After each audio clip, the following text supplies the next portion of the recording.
please subscribe and don't forget to press the bell icon to get notified whenever we upload a new video. The yield is open 1 basis point lower. Actually, it went back to 7.44. It opened at 7.43. The Nifty is down 25. The Sensex is not down so much, about 29.30. It's expected to be a good listing. There you have it, 35% higher now. I mean, you know, it's a market leader in this space. It has a 55% market share. The numbers are good. There's no two ways about that. A 23% top line growth, a 31% EBITDA growth, and the margin too, it's coming at 7.8%. The market is down 85 points, which basically means we are almost back at the day's lowest point. What was interesting today was that the market today had a bit of a downtick, but it didn't really broke down. Weak global cues drag Dalal Street as Sensex tumbles over 200 and the Nifty slumps close to a percentage point. Midcap stocks with high debt burdens see sharper cuts. Sovereign bonds continue to remain depressed as a global bond sell-off adds to worries. Investors eye the FOMC meet due to start later today. Crude oil prices retreat over profit booking and weak global trends. Oil marketing companies and airline companies cheer the news. Those stocks end the day in the green. IOC reports a strong third quarter, beats expectations and makes a bonus announcement. Wockhardt and Emami react to weak earnings. Wockhardt was down 6% after posting losses in the third quarter due to poor margins and high finance costs. Emami too is down over 6% as domestic volumes miss street expectations. And two-wheeler major TVS Motor reports a steady third quarter earnings aided by a 38% jump in two-wheeler exports and an even stronger growth in the three-wheeler segment. Godrej Consumer also reports a good set of numbers. Well, those were the top 5 headlines from today's trading action. Hello and welcome to Markets Today Talk Back, the show where we tell you about 8 hours of hectic trading in just 5 headlines. I'm Lata Venkatesh, my colleague Prashant Nair. Hi Prashant. Hi Lata. Not a good day for bulls, but we'll discuss that and more over the next 30 minutes. We get you the top 5 market headlines of the day in a bit. Our market experts, of course, will take questions which you send our way. As every day. So to answer your questions, we have Mitesh Thakkar, who's with us on the show, and he's going to be taking questions in a bit. But before we come to you, Mitesh, let's also take a look at how the markets really fared today. As I said, not one for bulls at all. Lata. Yeah, I take your point, and actually it appears to be a global bond sell-off that has kind of roiled markets. It was coming, so to speak. You know, you saw that US 10-year inching higher and higher. And then yesterday we saw it go to a 4-year high of 2.72%. And this got repeated elsewhere. You know, the German bonds, German bonds also saw a sharp jump in yield. So clearly, as the markets respond more and more to growth, the fears of inflation also come. And of course, in India, I don't know how much is to be given credit to the global sell-off alone. There were brokers telling me for the last 3 or 4 days that sooner or later you will see a rollback of this rather rapid rise that we saw in the market December and Jan ahead of the budget. I mean, you never know. It's good to lighten positions and perhaps, load up, tank up on those positions after the budget. So, you know, kind of a shallow sell-off is expected before the budget. But stock-wise, did you notice more vulnerabilities in some? Lots of sort of areas of pressure. So let's just start with that actually. So private banks, technology, real estate, 3 areas where you saw a fair bit of selling. I mean, in terms of identifying sectors. Stocks where there was pressure, large caps first. I mean, Aisha, Kotak, Infratel, take a look at that, between 2.25% to 3% cuts. And in terms of large weighted names, RIL, HDFC and Infosys stood out. I mean, actually, techs have had a pretty decent run last 2-3 weeks now, and they gave back some of those gains. Small, but still gave back some. Oil marketing stocks rallied, and that basically was on the back of IOC, which reported numbers.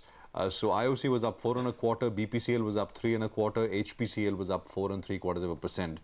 Oil prices also, I mean, global oil prices also showed some weakness, and maybe that contributed a little bit to the gains here. Under pressure, Wockhardt, PC Jewelers, Just Dial, these are broader market names, big cuts. HDFC Life, Vakranji was down. Vakranji, by the way, at one point was down almost 15-16%. It recovered. Shriram Transport was down 4%. In terms of stuff which was higher, you had something like an RCOM, KPIT, you had Jet Airways, which was up, Biocon, Petronet in the 2% odd gain, gainers category. So that's basically action today. Lata. Okay. Well, let's get some advice going on how we can expect the big indexes to pan out tomorrow. Mitesh, first your take on the Nifty and the Nifty Bank. Nifty Bank was a tad weaker, but where do we go from here? Yeah, good evening, Lata. I think, you know, what is very important today was a very peculiar movement which we saw. We saw the decline happen in the first hour, and then the rest of the day was spent kind of consolidating, and we didn't see a bounce back from the intraday support zone of 11,050-40, and neither did we see any kind of a breakdown. But what has happened is that we are quite overbought. The intraday indicators are slightly coming down. So my sense is that if we break 11,040, 11,030, I think then we could be in for some profit booking of about 100 to 150 points. And that's the way traders should approach it. If we don't break, maintain a long bias. But if we start trading below 11,030, switch onto the short side. Okay, so that's basically setting us up for the market tomorrow. But let's get to the second headline of the day. Sovereign bonds continue to remain depressed after yesterday's fall. The rising yields make borrowing expensive and equities less attractive. Investors are also keeping an eye on the FOMC meet due to start later in the day. There's also, of course, Donald Trump's first State of the Union address, which will be live when we are not trading, but the rest of Asia will be trading tomorrow morning at about 7:30 our time. But this bond market sell-off, Lata, I mean... Yeah, I mean, like I was telling you earlier, a lot of investors will tell you they saw it coming. After all, the equity market has been rallying on good growth numbers that have been coming, and sooner or later growth takes up the slack in the system, and there is an expectation of higher prices. The yield market has been telling us that, you know, going systematically, the 10-year bond yield, it went up to 2.6, 2.66. We saw that coming all through January, and 2.72, you know, when that psychological 2.7 got hit, you know, the market was a bit worried, but a lot of technical guys tell me that 2.72 is technically significant, and the fact that the market rolled back from it maybe will save it the blushes. But it was not just US. If you looked at the European yields, the German bonds, like I said, the 5-year bond has been trading at zero for a very long time. And even over there, you saw the yields spike up. And the statement from one of the Dutch central bankers appears to have you know, hit home, as it were. What he said was that, yeah, ECB also has to end QE as soon as possible.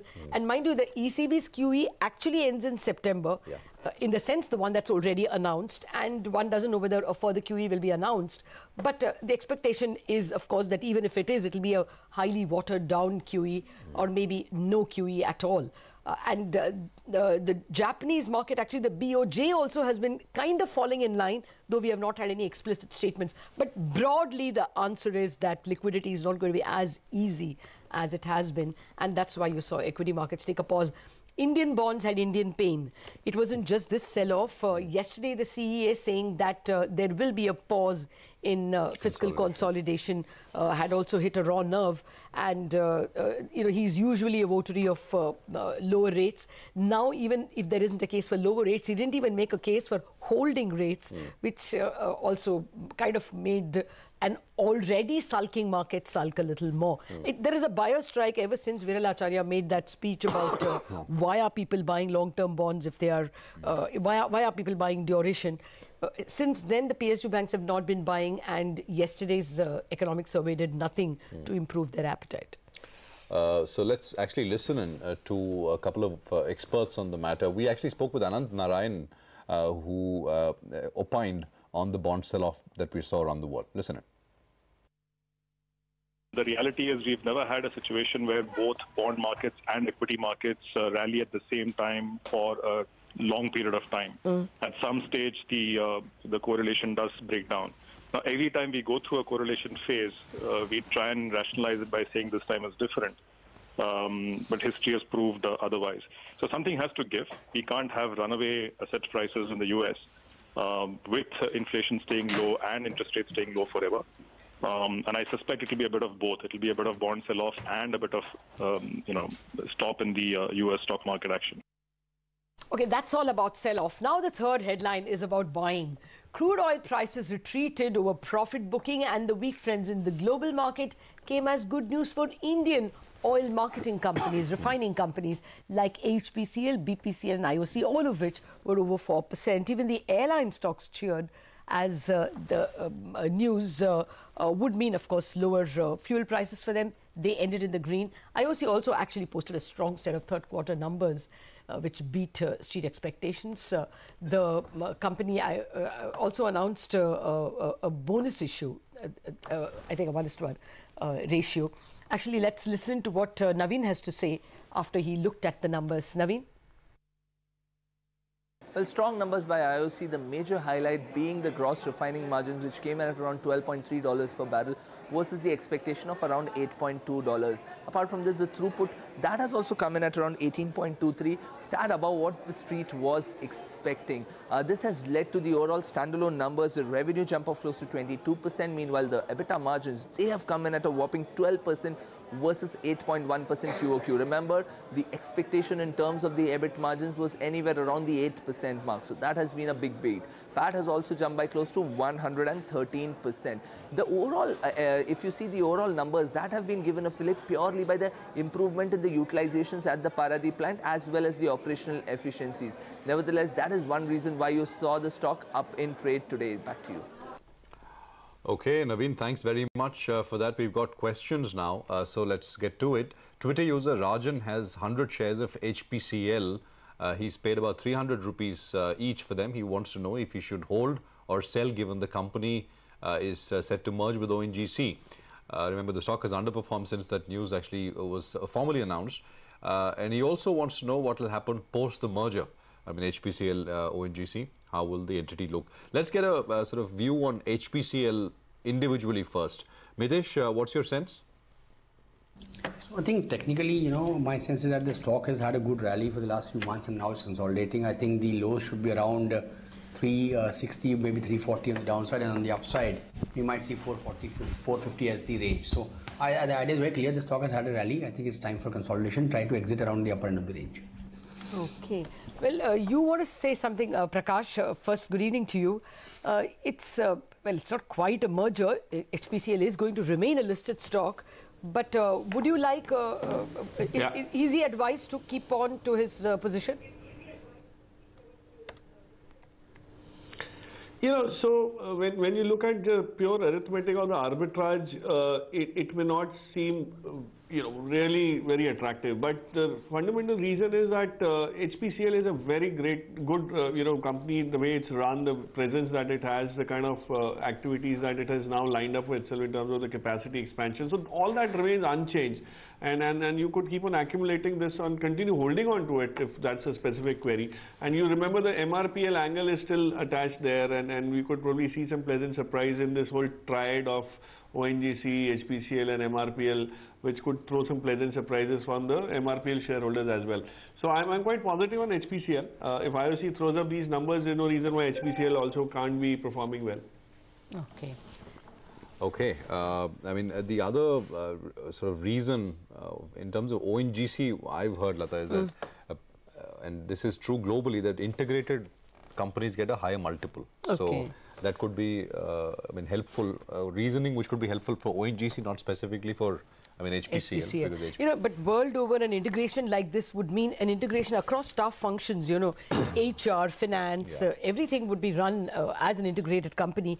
HPCL would have got cheaper raw material from ONGC. Here you can't do all that. The allocation and the price are all administratively determined, and HP, BP, IOC will all be treated as separate companies. That arm's length will continue. No, so, although the multiple may be there, I was asking someone, what's the logic of this except government getting the cash? And this is one of the reasons which got put forth, that maybe valuations wise integrated companies get a high multiple. We'll see. I mean, what it's also possible that in the fullness of time a more meaningful merger takes place. The current crop may not want to merge, but after the current generation of general managers are over, maybe they will merge. Okay, actually there are queries waiting by. Praveen Rajput has sent us a question on Jet Airways. He has SMS'd that he has 5,000 shares of the company, bought at 398 rupees, has been holding the stock for 6 months now. Want to know if he should continue holding or book profits. Jet Airways, your thoughts, Prakash? So I'm of course very positive on this, but you know, this is a stock that doesn't give you a linear uptrend of sorts, given the kind of news flow around it and the kind of repair that's already underway. So he could have possibly booked profits, you know, at some stage, and I think right now, of course, you know, it's made a comeback today because of the fuel profits improved. But I think now that he's got a decent risk-reward equation given his low entry level, he could probably hold on and book profits closer to about 950, and that's where I expect you know, the stock to consolidate before it moves to that 1,000+ zone. So extremely positive for the sector, for the company. There's a lot that's gone wrong with it, and that's where the improvement could probably re-rate the company. Okay, well, let's quickly get into a break because we have a bunch of other stocks to discuss after this break. We are back in a jiffy.